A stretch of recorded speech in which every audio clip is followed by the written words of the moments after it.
Hey everyone, welcome back to Code with Row. In this video, I'm going to be showing you how to change your stat bar widgets colors. So for example, I changed my HP one to dark blue, and they're actually pretty easy to change in the new 3.5 update. And let's get started.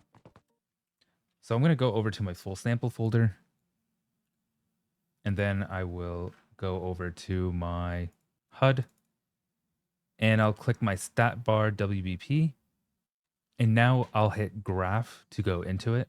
Because if I try to change this here and click OK and compile, it's just going to reset to red because it's determined in the graph to always set it to red. So what you're going to do is go to your style, and then there's a colors by stat, which uses this gameplay tag, as you can see it in the when it initializes the stats.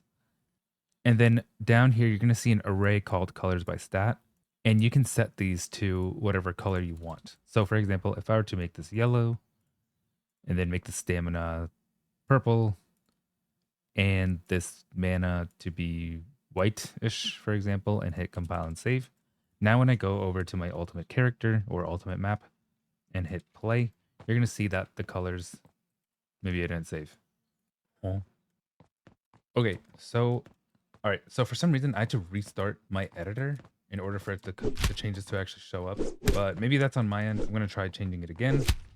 So again, go to graph, go to your colors by stat array, and we can just change this. Let me do something like back to red, and then stamina will be back to green, and my mana will be back to blue. If you don't know the stats, it's going to be 0 for the others and then 0.5 for that one. So like mana is usually blue, so it's 0.5 for blue, stamina is 0.5 green, health is 0.5 red. So hit compile, save all, and then I'll hit play. All right, so that time it actually updated, but yeah. That is how you change the colors. And remember that if you change your HP, it's going to change for the enemies too.